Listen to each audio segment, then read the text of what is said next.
Assalamualaikum warahmatullahi wabarakatuh. Perkenalkan, kami dari kelompok 1 yang akan mempresentasikan analisis kasus keamanan cyber dengan judul Serangan Ransomware WannaCry tahun 2017. Perkenalkan, anggota kelompok kami, yaitu saya sendiri, Putri Adriana Aksar, ada Andi Alfiansyah, Azahra, Livia Adi, dan Nurul Imanian.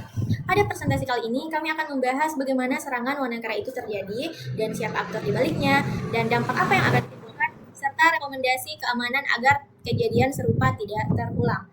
WannaCry ini dipilih karena dampaknya yang sangat besar dan relevansinya dengan perkembangan keamanan cyber saat ini. Bukan hanya kelemahan sistem, tetapi juga kurangnya kesadaran pengguna dan manajemen keamanan yang tidak optimal. Baik, langsung saja kita masuk ke pembahasan yang akan dibahas oleh teman saya yang bernama Andi Alfiansyah. Langsung saja, siapa di balik WannaCry? Nah, di sini ada 3. Yang pertama itu Lazarus Group, kelompok peretas terkenal yang diduga berada di balik serangan WannaCry dengan rekam jejak serangan besar di berbagai negara. Yang kedua ada Korea Utara, dia diduga memiliki keterkaitan dengan negara, menjadikan serangan ini bukan sekedar aksi kriminal biasa, melainkan ancaman tingkat nasional. Dan yang terakhir ada APT atau Advanced Persistent Threat, yaitu serangan teror organisir canggih dan terencana. Lazarus Group beroperasi seperti tim profesional dengan sumber daya dan strategi yang matang. Selanjutnya, mengapa WannaCry diluncurkan? Nah, di sini adapun alasannya pertama itu keuntungan untuk finansialnya. Yaitu korban diminta membayar tebusan dalam Bitcoin untuk membuka kembali file yang terenkripsi.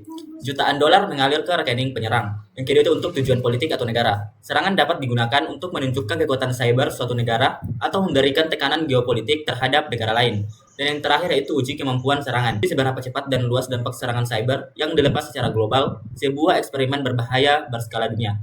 Baik, materi selanjutnya akan dibahas oleh kelompok saya. Selanjutnya kita akan melihat seberapa masif dampak yang ditimbulkan oleh WannaCry. Serangan ini bukan hanya gangguan kecil, melainkan sebuah kelumpuhan global yang terjadi dalam hitungan jam saja. Ada 3 poin utama yang menggambarkan skala kerusakannya.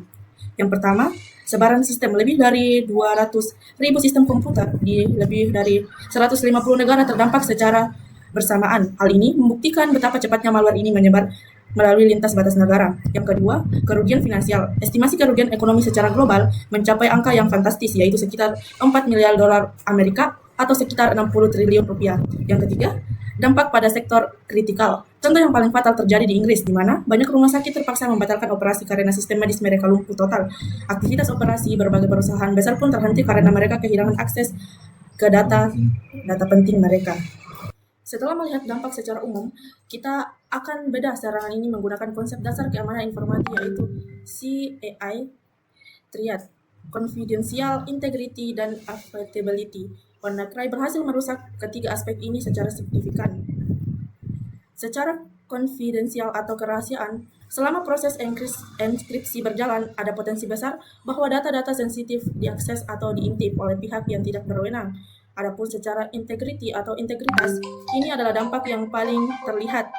Ransomware ini mengubah file asli menjadi data transkripsi yang tidak terbaca, dokumen Word, foto, dan database penting dikunci sehingga integritas datanya rusak dan tidak bisa digunakan lagi oleh pemiliknya. Kemudian yang terakhir ada availability atau ketersediaan. Ketersediaan data benar-benar terputus. Pengguna sama sekali tidak bisa mengakses sistem mereka. Seluruh aktivitas kerja terhenti total karena sistem yang seharusnya tersedia untuk mendukung operasional justru terkunci rapat oleh pelaku. Baik, saya Azahra. Di sini saya akan menjelaskan bagian kelemahan yang dieksploitasi, di mana di sini ada 3 kelemahan. Yang pertama, patching lemah. Di sini sistem tidak diupdate celah SMB terbuka. Yang kedua yaitu OS usang, di mana Windows lama tidak lagi didukung. Dan yang terakhir ada kesadaran rendah, di mana pengguna mengabaikan update keamanan. Kombinasi ketiga kelemahan ini menciptakan badai sempurna yang memungkinkan WannaCry menyebar secara eksplosif. Satu komputer yang belum diupdate di jaringan kantor dapat menjadi pintu masuk bagi seluruh sistem. Selanjutnya yaitu langkah teknis untuk mencegah serangan serupa. Yang pertama ada update dan patch rutin, di mana menutup celah keamanan secara berkala. Contohnya yaitu aktifkan Windows Update otomatis. Dan yang kedua ada antivirus dan firewall, di mana mendeteksi dan memblokir ancaman sebelum masuk ke sistem jaringan. Yang ketiga backup data berkala, di mana simpan salinan data di lokasi terpisah agar tetap aman jika terkena serangan. Dan yang terakhir yaitu network segmentation, di mana pisahkan jaringan per divisi untuk membatasi penyebaran virus secara lateral. Selanjutnya saya serahkan ke pemateri selanjutnya. Ini saya akan menjelaskan tentang membangun budaya keamanan dari dalam. Nah, yang pertama itu ada edukasi pengguna, di mana ini merupakan pelatihan rutin agar pengguna tidak sembarangan mengklik tautan atau membuka lampiran mencurigakan. Yang kedua ada kebijakan keamanan IT, di mana ini merupakan tetapan aturan wajibnya, yang di mana ada update sistem, ganti password berkala, dan larangan pengguna iOS usang. Yang ketiga ada audit keamanan berkala. Nah, ini merupakan evaluasi sistem setiap bulan untuk mengidentifikasi celah sebelum dieksploitasi penyerangan. Dan yang terakhir ada manajemen akses.